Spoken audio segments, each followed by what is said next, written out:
Section 14. Thoughts and their influences. Chapter 72. Thought habits. Thoughts form character. As a man thinketh in his heart, so is he. Proverbs chapter 23, verse 7. Many thoughts make up the unwritten history of a single day, and these thoughts have much to do with the formation of character.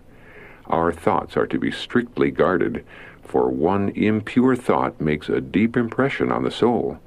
An evil thought leaves an evil impress on the mind. If the thoughts are pure and holy, the man is better for having cherished them. By them the spiritual pulse is quickened, and the power for doing good is increased. And as one drop of rain prepares the way for another in moistening the earth, so one good thought prepares the way for another. Power to choose thought topics. It is within the power of everyone to choose the topics that shall occupy the thoughts and shape the character. Requires personal effort. No one but yourself can control your thoughts. In the struggle to reach the highest standard, success or failure will depend much upon the character and the manner in which the thoughts are disciplined. If the thoughts are well girded, as God directs they shall be each day, they will be upon those subjects that will help us to greater devotion. If the thoughts are right, then as a result the words will be right. The actions will be of that character to bring gladness and comfort and rest to souls. Thoughts to be trained. The thoughts must be trained. Gird up the loins of the mind that it shall work in the right direction and after the order of well-formed plans. Then every step is won in advance, and no effort or time is lost in following vague ideas and random plans. We must consider the aim and object of life, and ever keep worthy purposes in view. Every day the thoughts should be trained and kept to the point as the compass to the pole. Everyone should have his aims and purposes, and then make every thought and action of that character to accomplish that which he purposes. The thoughts must be controlled. There must be a fixedness of purpose to carry out that which you shall undertake. Training the thoughts. The actual discipline of life is made up of the little things. The training of the thoughts is essential. The training of the heart, the control of the thoughts, in cooperation with the Holy Spirit, will give control of the words. This is true wisdom, and will ensure quietness of mind, contentment, and peace. There will be joy in the contemplation of the riches of the grace of God. Right thoughts do not come naturally. There is earnest work before each one of us. Right thoughts, pure and holy purposes, do not come to us naturally. We shall have to strive for them. Captive thoughts. If the life is given into its control, the power of the truth is unlimited. The thoughts are brought into captivity to Jesus Christ. From the treasure of the heart are brought forth appropriate and fitting words. Especially should our words be guarded. Writing to Timothy, Paul says, "Hold fast the form of sound words which thou hast heard of me, in faith and love which is in Christ Jesus. That good thing which was committed unto thee, keep by the Holy Ghost which dwelleth in us." 2 Timothy chapter 1, verses 13 and 14. Mind must be firmly controlled. The youth should begin early to cultivate correct habits of thought. We should discipline the mind to think in a healthful channel and not permit it to dwell upon things that are evil. The psalmist exclaims, "Let the words of my mouth and the meditation of my heart be acceptable in thy sight, O Lord, my strength and my Redeemer." Psalm 19, verse 14. As God works upon the heart by His Holy Spirit, man must cooperate with Him. The thoughts must be bound about, restricted, withdrawn from branching out and contemplating things that will only weaken and defile the soul. The thoughts must be pure. The meditations of the heart must be clean, if the words of the mouth are to be words acceptable to heaven and helpful to your associates. Christ said to the Pharisees, "O generation of vipers, how can ye, being evil, speak good things? For out of the abundance of the heart the mouth speaketh. A good man out of the good treasure of the heart bringeth forth good things, and an evil man out of the evil treasure bringeth forth evil things. Matthew chapter 12, verses 34 and 35. Overt sin manifests latent thoughts. The season of temptation under which it may be one falls into grievous sin does not create the evil that is revealed, but only develops or makes manifest that which was hidden and latent in the heart. As a man thinketh in his heart, so is he. For out of the heart are the issues of life. Proverbs chapter 23, verse 7, and chapter 4, verse 23. Obligation to control thoughts. In the Sermon on the Mount, Christ presented before his disciples the far-reaching principles of the law of God. He taught his hearers that the law was transgressed by the thoughts before the evil desire was carried out in actual commission. We are under obligation to control our thoughts and to bring them into subjection to the law of God. The noble powers of the mind have been given to us by the Lord that we may employ them in contemplating heavenly things. God has made abundant provision that the soul may make continual progression in the divine life. He has placed on every hand agencies to aid our development in knowledge and virtue. Natural untrained mind acts without high motives.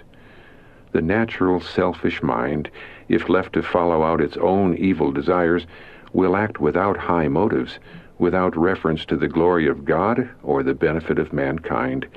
The thoughts will be evil, and only evil, continually. The Spirit of God produces a new life in the soul, bringing the thoughts and desires into obedience to the will of Christ. Adversary cannot read thoughts. The adversary of souls is not permitted to read the thoughts of men, but he is a keen observer, and he marks the words. He takes account of actions and skillfully adapts his temptations to meet the cases of those who place themselves in his power. If we would labor to repress sinful thoughts and feelings, giving them no expression in words or actions, Satan would be defeated, for he could not prepare his specious temptations to meet the case. But how often do professed Christians, by their lack of self-control, open the door to the adversary of souls? Many troubled by evil thoughts. There are many who are really troubled because low, debasing thoughts come into the mind and are not easily banished. Satan has his evil angels around us, and though they cannot read men's thoughts, they closely watch their words and actions. Satan takes advantage of the weaknesses and defects of character that are thus revealed and presses his temptations where there is the least power of resistance. He makes evil suggestions and inspires worldly thoughts, knowing that he can thus bring the soul into condemnation and bondage. To those who are selfish, worldly, avaricious, proud, fault-finding, or given to detraction, to all who are cherishing errors and defects of character, Satan presents the indulgence of self and leads the soul off upon a track that the Bible condemns, but which he makes appear attractive. For every class of temptations there is a remedy.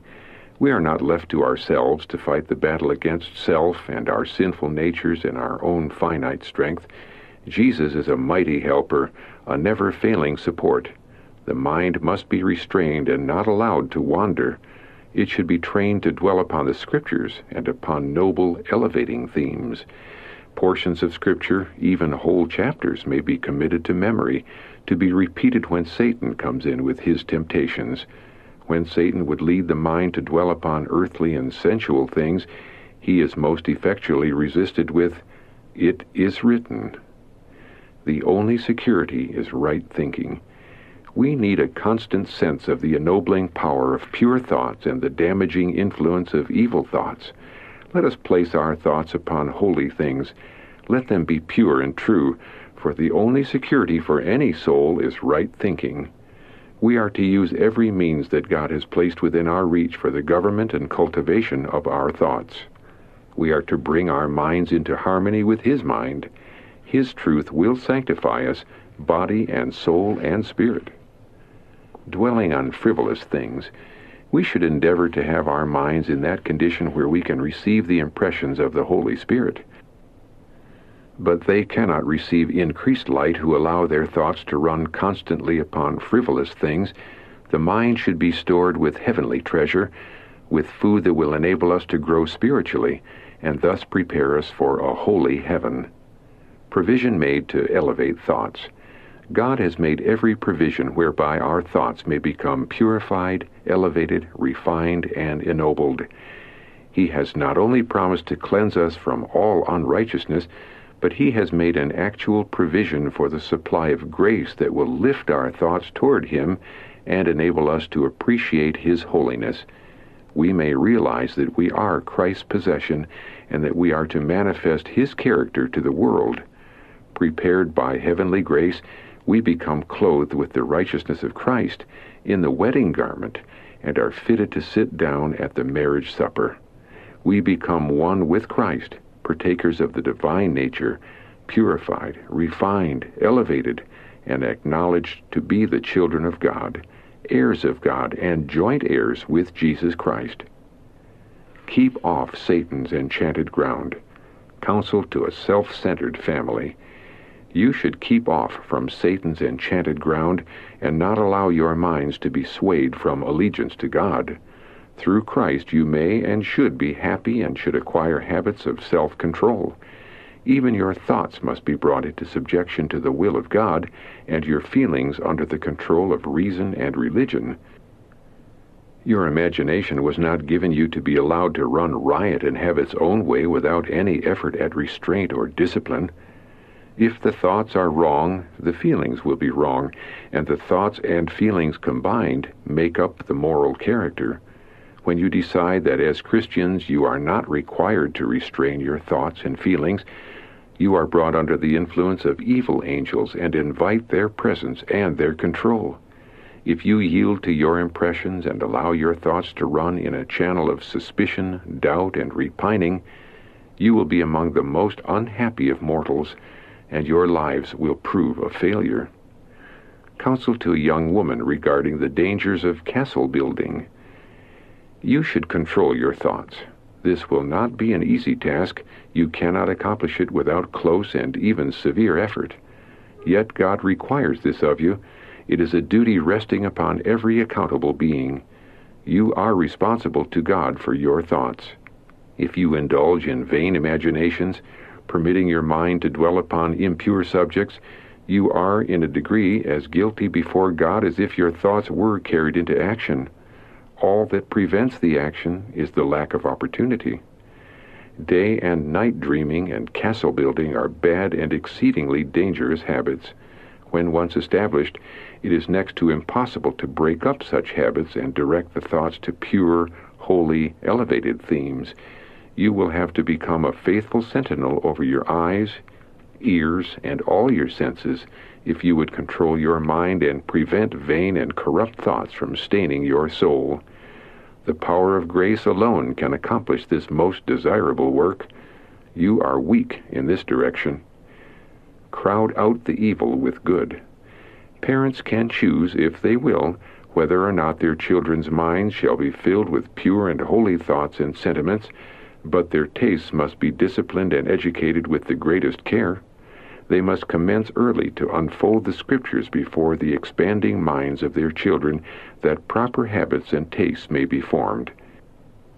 The elements of evil cannot be exterminated except by the introduction of food for pure, solid thought. Avoid negative thinking. As we are not our own, as we are bought with a price, it is the duty of everyone who professes to be a Christian to keep his thoughts under the control of reason and oblige himself to be cheerful and happy.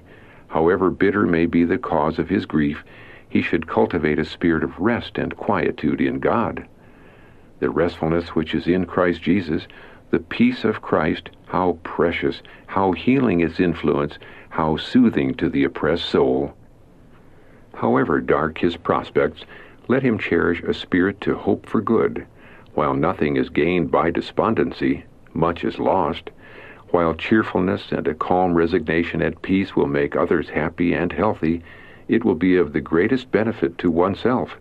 Sadness and talking of disagreeable things is encouraging the disagreeable scenes bringing back upon oneself the disagreeable effect. God wants us to forget all these, not look down, but up, up. Peril of dwelling on earthly things. If your thoughts, your plans, your purposes are all directed toward the accumulation of the things of earth, your anxiety, your study, your interests will all be centered upon the world. The heavenly attractions will lose their beauty. Your heart will be with your treasure. You will have no time to devote to the study of the Scriptures and to earnest prayer that you may escape the snares of Satan. Changing the thought pattern. When the mind has been long permitted to dwell only on earthly things, it is a difficult matter to change the habits of thought. That which the eye sees and the ear hears too often attracts the attention and absorbs the interest. But if we would enter the city of God and look upon Jesus and His glory, we must become accustomed to beholding Him with the eye of faith here. The words and the character of Christ should be often the subject of our thoughts and of our conversation, and each day some time should be especially devoted to prayerful meditation upon these sacred themes. A higher grade of thought. Man has revolted from God and has ever since endeavored to make his scheme of doing as he pleased a success in securing happiness. But whenever he has sought to fill his mind with any other object than God, he has been disappointed. There must be an altogether higher grade of thought, an altogether higher class of studies, and higher objects for you to seek to obtain than you have had in the past. The disorders and imperfections of human words and human characters can be restored only by the Lord Jesus Christ. He then should be the object of your contemplation, the theme of your conversation. You must have an altogether higher exercise of thought and action if you would understand the great plan of redemption. Law of thoughts and feelings. It is a law of nature that our thoughts and feelings are encouraged and strengthened as we give them utterance. While words express thoughts, it is also true that thoughts follow words. Toward completeness of character. A Christian life will be revealed by Christian thoughts, Christian words, and Christian deportment. In Christ there is a divine completeness of character. A new endowment of power. Those who consecrate soul, body, and spirit to God, purifying their thoughts by obedience to the law of God, will continually receive a new endowment of physical and mental power. There will be heart yearnings after God, and earnest prayer for clear perception to discern the office and work of the Holy Spirit. It is not for us to use it, but for the Holy Spirit to use us, molding, fashioning every power.